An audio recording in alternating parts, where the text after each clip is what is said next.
प्रिय बच्चों, आज मैं आपको शब्द रूप सीखने का एक आसान तरीका बता रही हूँ।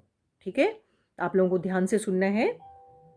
बच्चों, यदि आप पुल्लिंग का एक शब्द रूप याद कर लेते हो तो उसी के अकॉर्डिंग जो है सारे ही पुल्लिंग अकारांत शब्दों का रूप चलता है।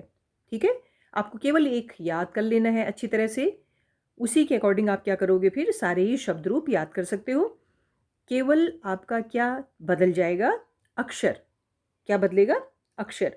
बाकी कहाँ हलंत है, विसर्ग है, कौन सी मात्राएं कहाँ लग रही हैं, वो सब कुछ आपका वैसे ही रहेगा।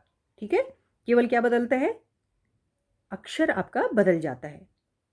ठीक है, तो आपको ध्यान से सुनना है। जैसे बालक शब्द, तो बालक शब्द का रूप चलता है प्रथमा विभक्ति में बालकः, बालकौ, बालकः। ठीक है, द्वितीय विभक्ति बालकम, बालकौ, बालकान।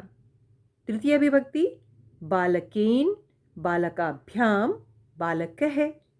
चतुर्थी विभक्ति बालकाय, बालकाभ्याम, बालकेभ्यः। पंचमी विभक्ति बालकात्, बालकाभ्याम, बालकेभ्यः। षष्ठी विभक्ति बालकस्य, बालकयो, बालकानां। ठीक है, सप्तमी बालके, बालकयो, बालकेषु। और संबोधन हे बालक, हे बालकौ, हे बालकः। ठीक है, अब इसी तरह से यदि आपको याद करना है अश्व, तो अश्व का भी रूप देखो, जैसे बालक का है वैसे ही चलेगा। अश्वः, अश्वौ, अश्वः। तो देखा ना आपने, बालकः, बालकौ, बालकः। वैसे ही अश्वः, अश्वौ, अश्वः। यदि देव शब्द है तो देवः, देवौ, देवः। वृक्ष शब्द है तो वृक्षः, वृक्षौ, वृक्षः। छात्र शब्द है तो छात्रः, छात्रौ, छात्रः। ठीक है ना, तो केवल क्या देखा आपने, क्या बदल गया, केवल अक्षर बदल गया। बाकी कहाँ विसर्ग लगा है, कौन सी मात्रा लगी हुई है, कहाँ हलंत है, वो सब वैसे ही रहा है। तो बहुत थोड़ा सा आपको ध्यान देने की ज़रूरत है, बहुत कम। एक आप याद कर लोगे तो सारे ही शब्द रूप जो भी अकारांत होंगे, अकारांत का मतलब आप समझते हो, अकारांत मतलब जिनका अंत औ से हो रहा है।